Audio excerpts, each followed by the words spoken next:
UDIMA, Universidad a Distancia de Madrid, la universidad cercana. Unos lo llaman santuario, otros recinto sacro, palacio fortificado, alquería regia, incluso harén, pero todos coinciden en que Cancho Roano es el edificio más singular de Tartesos. Esta nueva entrega de la serie Arqueudima la dedicaremos a la arquitectura tartésica y en concreto al yacimiento que nos ha legado la información más completa precisamente donde Tartesos pierde su nombre, en Extremadura. Durante 25 siglos, Cancho Roano ha sido un simple túmulo coronado por encinas, pero un túmulo, conocido como la Turruca, del que afloraban con sospechosa frecuencia fragmentos de cerámica, fíbulas, botones, pequeñas piezas de oro y otros restos milenarios. El primero en comprobar que aquel montículo no era un capricho de la naturaleza fue el arqueólogo catalán Juan Maluquer de Motes, que desveló al fin su secreto en el año 1978.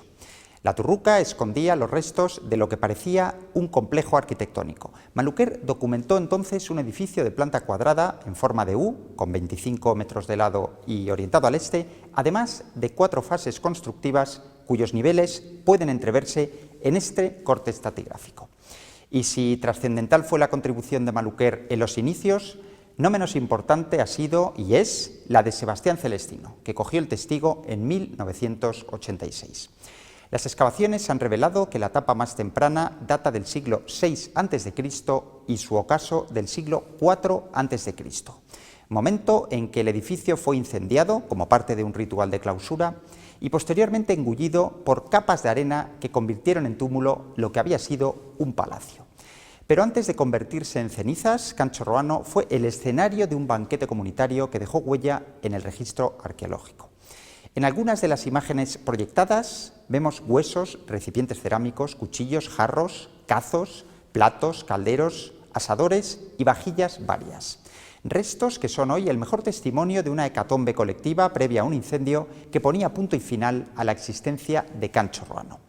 En total, 3 siglos de ocupación que merecen ahora un detallado análisis arquitectónico, iconográfico y social. Desde el punto de vista estructural, Cancho Roano contaba con bloques ciclópeos en el arranque de la cimentación recrecidos con paredes de adobe. Y todo el complejo estaba rodeado por un foso que no solo cumplía funciones defensivas, sino que sus moradores buscaban además puntos de agua para asegurar el aprovisionamiento. De hecho, hay fundadas sospechas de que conocían la existencia de una caudalosa vena de agua bajo sus pies. Pero retomemos la cuestión arquitectónica. Antes de ser edificado el Palacio de Cancho Roano, todo lo que había era un fondo de cabaña indígena de modestas dimensiones y marcado aquí en rojo, sobre el que se construyó el edificio definitivo. Se especula que los semitas aprovecharon el señuelo religioso y social de este edificio anterior, el mencionado fondo de cabaña, para garantizarse el poder de convocatoria en una zona clave. El territorio ejercía de nudo de comunicaciones entre la Huelva tartésica y la meseta, con el Guadiana como eje fluvial y con las transacciones como reclamo. Todo apunta a que Cancho Roano está inspirado en prototipos orientales, aunque también se perciben paralelos con los palacios homéricos e incluso etruscos. Diseccionemos ahora las distintas fases constructivas que ya Maluquer interpretó con acierto. Sus excavaciones revelaron 3 edificios muy similares en planta, cuya principal diferencia radica en la progresiva mejora de los materiales y en una ligera desviación respecto al eje del edificio anterior. Como en tantos otros procesos arquitectónicos, la amortización de espacios, de recintos, implicaba el derrumbe de muros, de forma que los escombros acumulados requerían continuas nivelaciones y pavimentaciones, además de nuevos suelos de arcilla apisonada. Lo más reseñable de estas reformas tiene que ver con la construcción de altares y pilares en las estancias bautizadas por los arqueólogos como edificios B y C, es decir, estructuras de connotación ritual ubicadas en lo que sería el epicentro litúrgico del palacio. El altar más antiguo describe una forma circular que remata en el arranque de un triángulo, una representación que trae a la retina la imagen de la cartaginesa Tanit y que redunda en el carácter semita tanto de los ritos como de las divinidades veneradas aquí. Pero no es el único. El más reciente de los altares, correspondiente a la fase constructiva del edificio B, tiene forma de lingote chipriota o de piel de toro extendida, un tipo de altar de origen sirio-chipriota para unos o fenicio-púnico para otros, que ha generado un interesante debate iconográfico recogido en la bibliografía adjuntada. y es que las reminiscencias orientales de Cancho Ruano son evidentes. Algunos entendidos creen que la disposición arquitectónica es una herencia semita que habría sido transmitida a través de colonos griegos y de sus contactos a lo largo de todo el Mediterráneo, Rodas, Chipre o la misma costa siria. Y precisamente de esta intervención griega, o predominio heleno en los canales de distribución comercial, darían fe los fragmentos de copas y vasos áticos procedentes de Cancho Ruano. Son piezas vistosas, cierto, pero menos representativas que los vestigios de factura oriental o fenicia procedentes de este yacimiento. Entre ellos, ánforas, cuentas de collar de distintos materiales, también colgantes, ungüentarios, asociados además al ajuar femenino, marfiles, escarabeos de aspecto egiptizante, sellos o joyas, como el anillo mostrado ahora en pantalla. En definitiva, un amplio elenco de piezas que evidencian los contactos de Cancho Ruano con el entorno colonial fenicio de la costa sur peninsular. Piezas que nos acercan la cotidianeidad tartésica, la intrahistoria de este complejo edificio sobre el que se han propuesto distintas interpretaciones y reconstrucciones, como esta que estamos contemplando.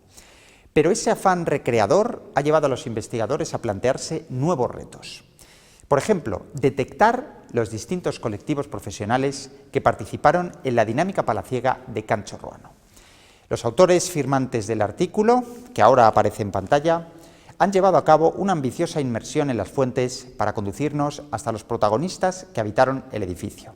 La hipótesis de partida de la mayoría de investigadores es su consideración de palacio y la presencia de un dominus, de un dinasta, un propietario, en lo más alto de la jerarquía.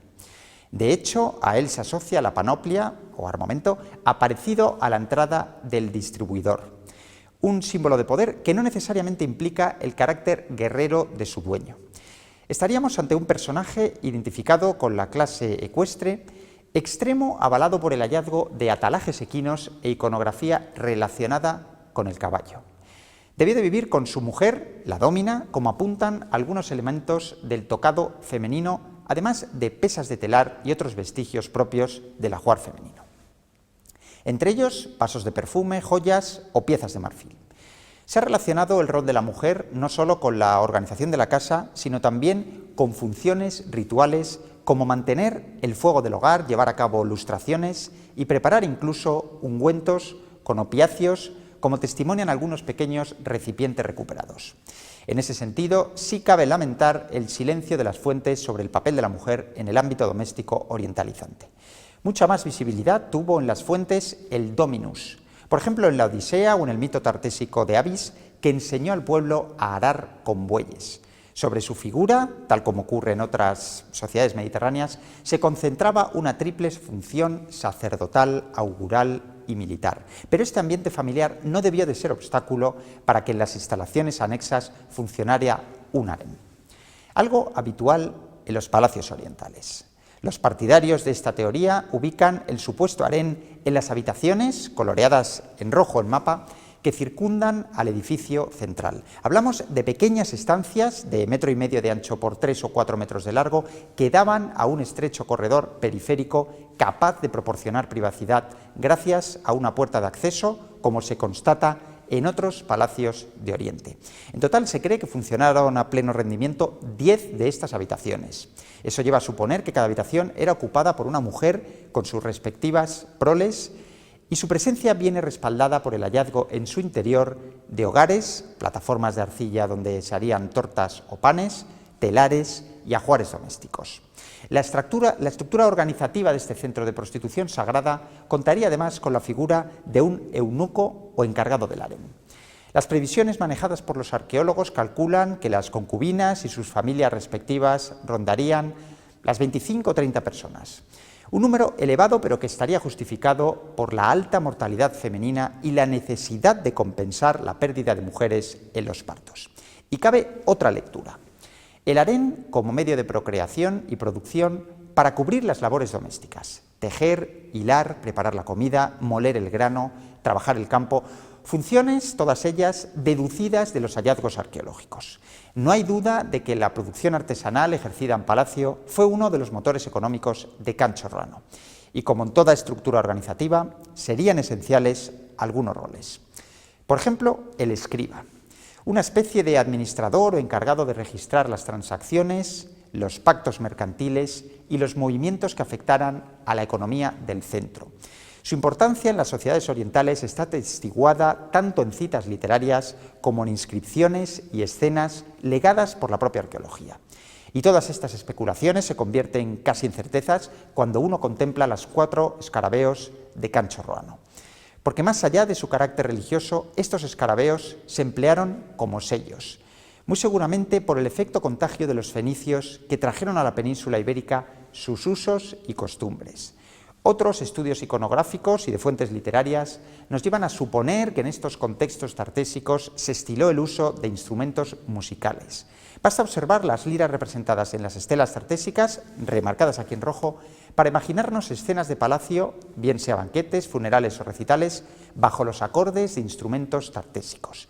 La música debió de ser parte de la liturgia en esta corte. Hablamos de ceremonias amenizadas por liras, crótalos o calcofones que nos remiten a atmósferas similares a las que nos traslada la Grecia homérica.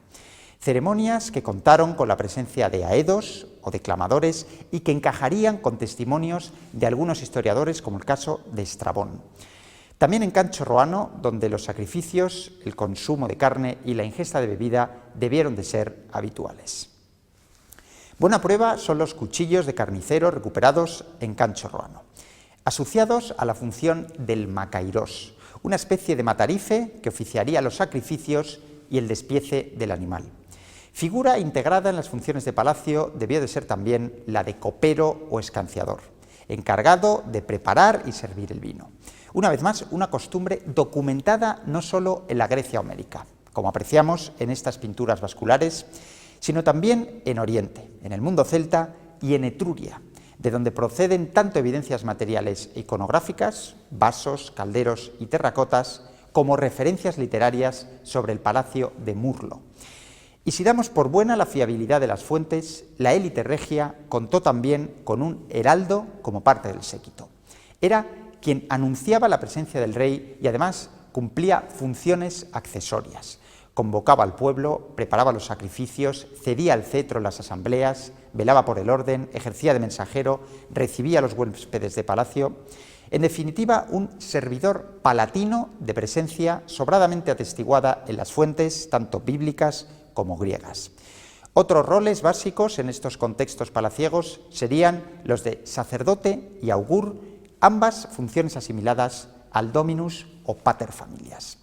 El sacerdote se encargaba del sacrificio doméstico relacionado con el culto a los antepasados, un ritual que se llevaba a cabo en la zona central de palacio, y el augur interpretaba la voluntad de los dioses, que implicaba, por tanto, legislar. Pero aparte del innegable trasfondo religioso y ritual de Cancho Roano, es evidente que el palacio funcionó gracias a una dinámica de redistribución de la que dan fe los almacenes, señalados en verde en el plano, y en la que debió de operar un mayordomo o administrador supremo. El mayordomo, en colaboración con el escriba, se encargaba de controlar los servicios prestados y los pagos en especie entregados como contraprestación en el harén. Además, supervisaba la producción agropecuaria, comercializaba los excedentes y desempeñaba funciones de clavero, función inferida tras el hallazgo de varios objetos de bronce, calderos, jarros y braseros, en la habitación H8, que aparece coloreada de azul marino en el plano. Pero es de suponer también la presencia de otros roles relacionados con el mundo doméstico femenino, como la nodriza o cuidadora de niños y el ama, encargada de controlar las tareas domésticas a las que se suman la molienda de grano, el cultivo del huerto, el hilado y el tejido. Otra función derivada de las anteriores sería la de despensera, que se encargaba de controlar los alimentos y su distribución en palacio. En cuanto a las tareas de limpieza y mantenimiento, debieron de estar en manos de personal femenino, posiblemente las mujeres del harén. Todo ello bajo control del ama o despensera. La tradición oriental contemplaba también la existencia de un panadero o pastelero, avalada por el hallazgo, los almacenes señalados en verde, de ánforas con restos de piñones, almendras y miel en su interior. Curiosamente, estos tres elementos, piñones, almendras y miel, son la base de la pastelería oriental. También las evidencias materiales son las que nos llevan a valorar otra función doméstica, la molienda. De hecho, ha aparecido un elevado número de molinos barquiformes, que son mayoría, frente a los circulares, cuya cronología llega hasta el siglo V a.C. Esta tipología de molinos barquiformes, en un número cercano a los 80, aparece repartida entre el patio de Canchorroano y las 3 estancias de palacio señaladas en plano sobre fondo amarillo. Aquí está. Sobre la función de la molienda se hace eco en el plano literario la Odisea de Homero, y en el ámbito arqueológico se han constatado ejemplos en Próximo Oriente, en Chipre y en algunos yacimientos de Fenicia. Otros de los gremios representados en Canchorroano es el de las hiladoras o tejedoras, que los investigadores ubican en las estancias señaladas en el plano a partir de las pesas de telar y fusayolas halladas durante las excavaciones. No sería difícil, por tanto, imaginar una escena de gineceo de profundas raíces helenas con mujeres tejiendo lino o lana, como en el dibujo que estamos observando a la derecha. Nos vienen a la cabeza evocadoras citas como la de Penélope en los poemas homéricos y que redundan en las connotaciones aristocráticas de la actividad tejedora. Citas que encuentran eco en otros palacios de Mari y Ugarit, ambos en Siria, Pilos en Grecia, Murlo en Etruria o incluso en los palacios cretenses. Asunto distinto es el personal dedicado a la defensa del palacio, más aún en el caso de arquitecturas defensivas como esta, provista de un foso y una estructura maciza carente de vanos. De hecho, las habitaciones periféricas recuerdan a las murallas de casamatas del mundo fenicio púnico. Y de una procedencia similar son las 2 torres de entrada, bautizadas como del tipo Migdal, por su parecido con las encontradas en esta ciudad del norte de Israel. También de naturaleza militar es el conjunto de armas recuperado en el distribuidor central del edificio. Una panoplia que la mayoría de especialistas atribuye al Dominus, sobre quien recaía también la función defensiva del palacio. Por cierto, no son las únicas armas localizadas en excavaciones. Hay que sumar puntas de lanza, vainas de espada, soliférrea y fragmentos de escudo que seguramente pertenecieron al séquito del Dominus. También al Dominus se vinculan varios arreos equinos y bocados de hierro, a los que hay que añadir un bronce con forma de caballo localizado en una de las habitaciones periféricas de Canchorroano. Y es que el caballo fue un atributo de poder de la clase dominante. Estaríamos ante la constatación de una élite ecuestre en la jerarquía social tartésica, al igual que en otras sociedades prerromanas. Y no es descartable que estas élites contaran además con ejércitos gentilicios que habrían funcionado con dinámica de clientelas y que se habrían movilizado en momentos de amenaza exterior o para llevar a cabo expediciones de saqueo. Pero tan importante como la función defensiva era la productiva. Los artesanos, que posiblemente no vivieron en palacios sino en las inmediaciones, fueron básicos en el engranaje de Canchorroano. Por ejemplo, los alfareros, cuya función ha sido asociada con el hallazgo de un torno de alfarero fabricado en piedra y procedente de las excavaciones practicadas en el patio. Otros ceramistas también funcionaron en entornos helenos y fenicios y formaban parte del artesonado básico. Todo lo contrario que los orfebres, cuyos requerimientos técnicos y habilidades artísticas les convirtieron en artesanos de alta condición. Con esta actividad se relacionan varios juegos de pesas y balanzas, datados en el siglo V a.C., y cuya correspondencia con otras medidas y pesos ha sido estudiada por Maripaz, García y Bellido. Del trabajo del metal dependían también los herreros, cuya presencia en el palacio viene avalada por los más de 400 objetos recuperados desde 1978. Por ejemplo, estos aperos de labranza. Aunque no hay constancia de un horno metalúrgico en Canchorroano, su presencia es un imperativo para poder explicar la actividad metalúrgica. Y si esenciales fueron los herreros, lo mismo podría decirse de los carpinteros, responsables de la construcción y fabricación de puertas, ventanas, escaleras, vigas, mesas o asientos. Que en Canchorroano funcionó el gremio de carpinteros lo demuestran las herramientas aparecidas en el subsuelo: azuelas, hachas, taladros, clavos, sierras, brocas, gubias, punzones, ganchos, remaches, placas, todo tipo de herrajes que testimonian la actividad, así como el mobiliario carbonizado. Hablamos de maderas con decoración talada zoomorfa y motivos geométricos que evidencian la actuación de carpinteros especializados. Otro colectivo profesional, reconocido a partir de los restos, es el de los canteros. Basta con observar los ortostatos de cuarcita de la base del edificio para deducir las labores de cantería desempeñadas aquí, en la que se emplearon además picos y cinceles que son hoy parte del remanente arqueológico. Otras herramientas rescatadas del yacimiento, entre ellas rejas de arado, hoces, podaderas y guadañas, nos ponen en la pista de una evidente actividad hortícola y jardinera. La viticultura también parece haber estado presente entre las ocupaciones de Cancho Roano. Eso implica la existencia de vinateros. A pesar de que no esté probada la producción vinícola, sí se ha hallado un lagar en el cercano edificio de la Mata, en el término pacense de Campanario, cuya función y características se asemejan bastante a Cancho Roano. Y no se descarta la presencia de cerveceros. La prueba es el descubrimiento de un recipiente lleno de cebada en una de las estancias del palacio. Y tampoco es disparatado contemplar la presencia de un apicultor que cuidara las colmenas, como se deduce de los restos de miel detectados en el interior de varias ánforas. Mención especial merece el personal de palacio dedicado a labores agropecuarias, una actividad muy posiblemente de carácter servil y con paralelos tanto en la Grecia homérica, la Grecia arcaica, como en contextos orientales.